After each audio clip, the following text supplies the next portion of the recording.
In the football world, we lost an icon, and I'm sure in the '70s, you know, the world actually lost somebody that they really loved.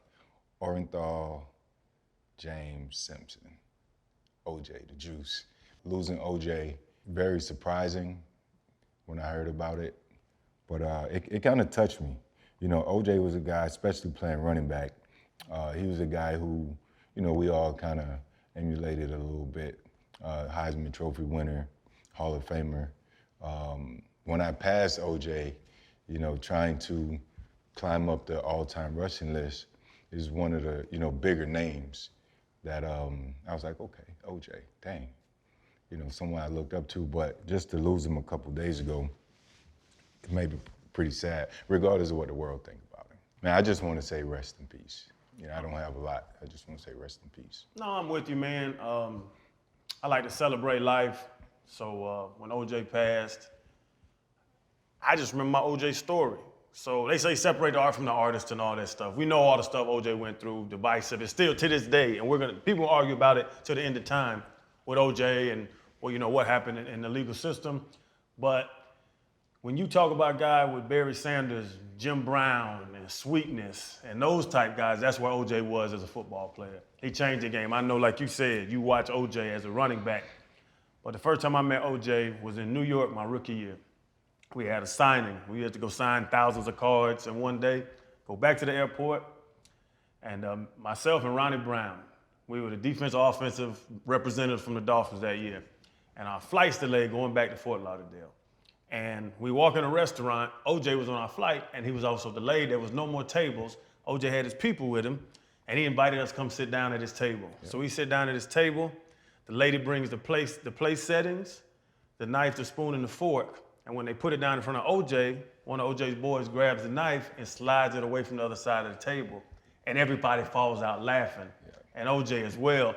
So that stuck with me because OJ was a guy that the stories and all were there, but he was still a cool dude. We sat and talked for hours, and I appreciated his friendship. I saw him a number of times on the golf course and talked with him, and we lost a football icon. You can feel about him the way you feel about him as a man, but we did lose a football icon. I think death is a sad thing, but I haven't really seen a death celebrated the way O.J. Simpson's death was celebrated in this country, in particular, social media-wise. You know, I heard somebody say, like, a death has not been celebrated this way since Osama bin Laden.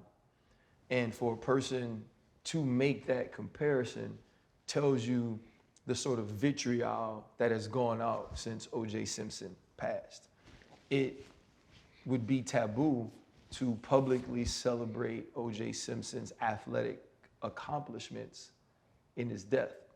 It would be taboo to actually grieve or mourn him, which aren't things I want to do. I didn't have a relationship with O.J. Simpson, and I think so many people believe that O.J. Simpson did something that he was never found guilty of. So I think that's a part of the way people feel about him. I just remember how divisive that trial was. I was 14 or 15 years old. I was a sophomore in high school, and we were watching it. I don't know if y'all remember Channel 1 that used to come on, but we were watching different things on TV. And I remember that, like, black people felt like they had won something at that point because they were just looking for a win. Yeah. Whether it was just to make sure, it was almost like some vindication for what happened to Rodney King. And that wasn't it. And at that age, I didn't realize, you know, because, like, I didn't realize OJ didn't want to be black. I didn't realize that OJ had never truly associated with us and that everybody had rallied around him in something that we weren't there for, that we couldn't know if he did or not. And I think more of the vitriol toward O.J. Simpson has been about who he was after the trial as well. And I think some of those actions sadden me because I just don't believe that there are 100% of the people in the world who feel that way about him. There's somebody who is truly mourning the death of O.J. Simpson. There's a person that he's close to. There's a person that hopefully he was good to, that has memories of him that are in some way positive, that are in some way something that they could be fond of. And not his passing. His passing hasn't made me sad. What it's taught me again about the world has made me sad. That there are some things that you can't outlive. And even if you outlive them, the rest of your actions, the rest of the ways you behave are also the things that are going to determine how people remember you. And we all going to have a legacy. We're all going to be remembered for something. And it just makes me think, make sure the thing that people remember you for is a story you want to be told about you. And so I don't take it as a joke. I was at an event where somebody made a joke about it. And even in all that he was after football, I just didn't find it funny. I don't think that that should be a thing. Someone's death shouldn't be a thing that we at any time have joy about. And so this was saddening all around. And like I say, I don't mourn him. I don't grieve him. I have no connection to him. I'm actually sort of indifferent about it happening. But what I won't do is celebrate it. Like I said, I was sad, but I think what we do here on this show, and it really just hit me, that I think it's important to pay attention to your health. You know, you have to be very diligent when it comes to it. You said it. In this world, there's a lot going on, and we can move so fast, we can not always prioritize. And health should be the one thing you prioritize the most, like listening and paying attention to your body. OJ was just diagnosed with prostate cancer a little bit over a year ago. You know, with the prostate, it doesn't have to be as deadly as some of the other cancers, because you can have it removed.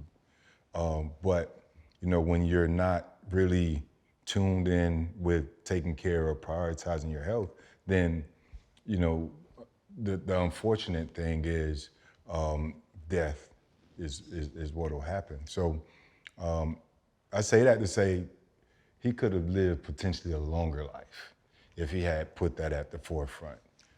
But again, whoever's out there listening, you know, just try to learn from all situations and prioritize your health, because you can save your own life if you just listen to yourself.